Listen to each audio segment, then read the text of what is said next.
What's up, everyone out there? Welcome back to the channel. Ladies and gentlemen, CHILLSCISSORS is here, and it has been 1 week since we got the PlayStation Portal. We've been able to extensively put many hours into this thing and be able to run it through its ringer, and I'm here with an unbiased opinion, some tips and tricks of how to boost performance, etc. and so on. Hey, if you're not a current subscriber, make sure you hit the subscribe button and stay tuned for further content. Hit that notification bell. If you like the video, hit that like button so hard it turns blue. Help boost me up the YouTube algorithm, reach out to fellow tech enthusiasts just like you.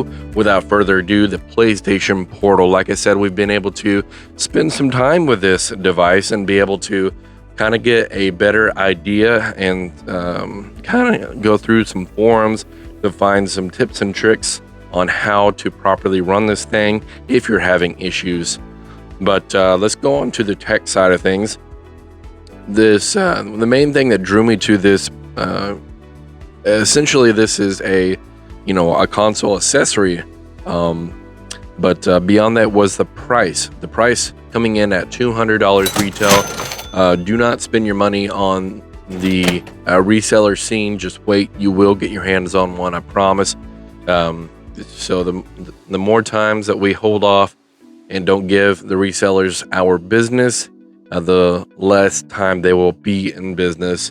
But beyond that, we got a 19 by 20 by 1080 touchscreen enabled 8-inch 60 hertz LCD display. Let's touch on the display. The display is absolutely gorgeous. I'll go ahead and turn it on and link it up with my PlayStation console, which is 2 rooms down currently. So let's see. Right there, ready to play. Super quick, linking it up. Boom. Currently playing through Ghost of Tsushima. And right here, we're already in. And bada bing. On the topic of the display, have absolutely no issues with the display. It is not an OLED. However, the display is absolutely gorgeous. So on the topic of the display and the size of the screen, I am over the top about it. It is everything that I would want and more. The sizing is just right. Bigger than the Switch, bigger than, the Steam Deck. So moving on to the some of the ports and things of that nature. Over the bottom of the console, you have your charging port, which is a USB Type-C, and then you have a 3.5 millimeter head jack. This unit does not support Bluetooth. So unfortunately, for a lot of people that like to use wireless headsets, like I do, you're going to have to play around with it a little bit. So you can purchase an aftermarket or a Bluetooth dongle for your PlayStation 5. Hook it up to your PlayStation 5 directly, not to the unit itself, because the audio is actually streaming from your PlayStation 5. So if you want to use a wireless headset, you're more than welcome to do so, not via Bluetooth connected to the Portal itself, rather connecting it straight to your console. The only drawback to this is you will have to be within range of your PlayStation 5 for that headset to stream to it. So there is some range issues and challenges with that. Beyond that, if you are able to purchase the $100 wireless buds, they are compatible for wireless connectability for this unit. But moving along to other ways that you can support headsets.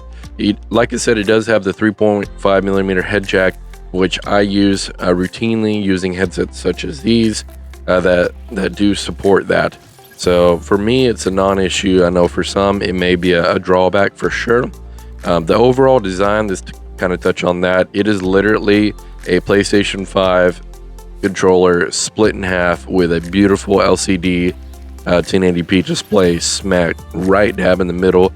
The only difference is the analog sticks are smaller.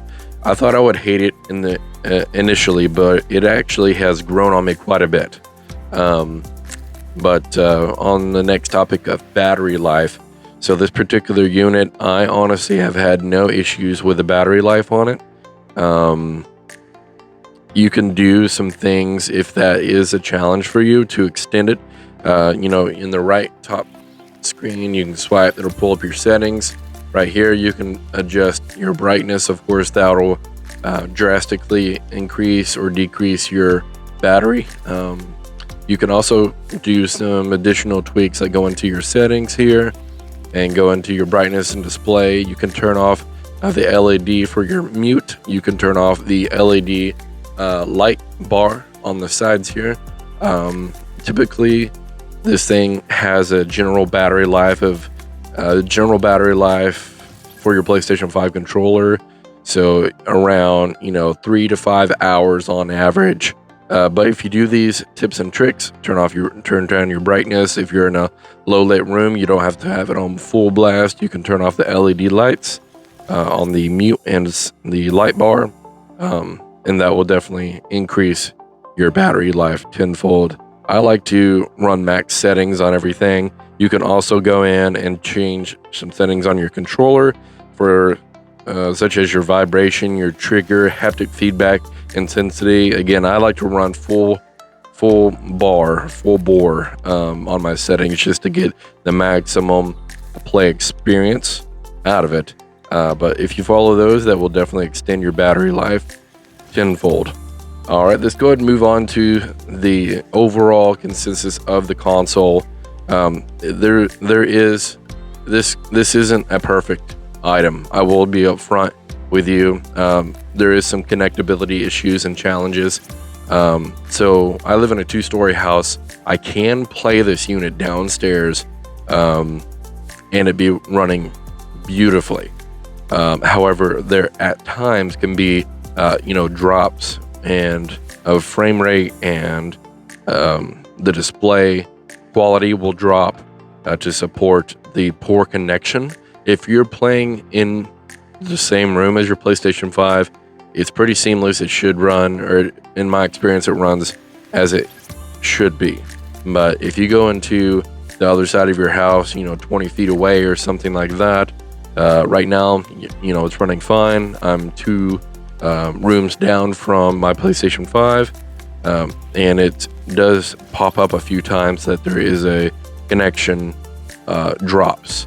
So you will be experiencing that if you plan on using this throughout the course of your house. Now, there is some things that you can do, such as unplugging, strangely enough, your your HDMI cable to the back of your PlayStation 5. It sounds weird, but the way that chops up is your PlayStation 5 doesn't have to work so hard to connect to the portal, because it's not streaming it to a television and wirelessly to the portal.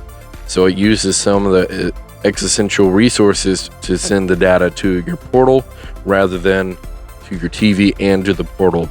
Additionally, if you have the option to hooking up your Ethernet cable directly to your PlayStation 5, I know that one is a tall order. For example, right now I'm upstairs and my router is downstairs in my laundry room. That's just not an option to me. That one will not be an option to me, unfortunately. But if you're streaming wirelessly from your PlayStation 5, it can drastically reduce the quality.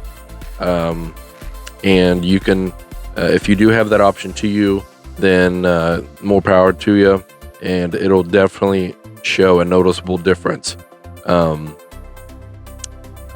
So some more tips and tricks that you can do.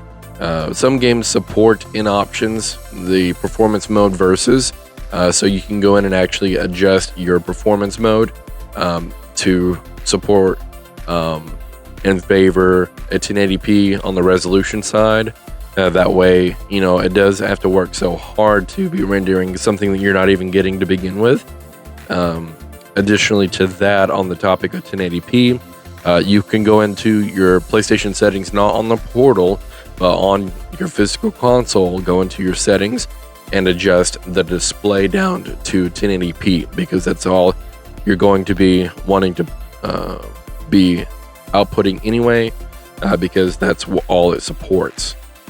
But all in all, in the grand scheme of things, I don't have buyer's remorse for the $200 price tag. I'm sure there's more things and tips and tricks that you can do in the future, but for what you get out of it, I think that it has been well worth the investment. That's my personal opinion. I'm sure everyone else will have theirs, but for a $200 price tag, for me to be able to go downstairs, relax on the couch, in bed, play PlayStation 5 games with this beautiful 1080p LCD 60 hertz display, is something that I wouldn't think that I'll have an opportunity to do. I like to move around. Sometimes I don't want to be in the game room. I want to be kind of out and about around the house, lounging and things of that nature. So this enables me to do that. So all in all, grand scheme of things, absolutely love it. So those are some tips and tricks that you can do to bypass the audio issues as well as the connectability.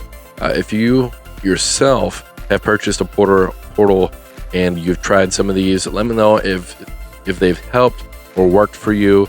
Let me know if you have not purchased the PlayStation Portal, if this is something that you would be interested in purchasing. It is a charming, awesome little device. It just extends the versatility for the PlayStation 5. The PlayStation 5 is where the tech's at, right? So we have the PSVR 2, now we have the PS Portal. There's so much things that you can do with the PlayStation 5, and this is just yet another one. I will let you know that this did not exceed my expectation.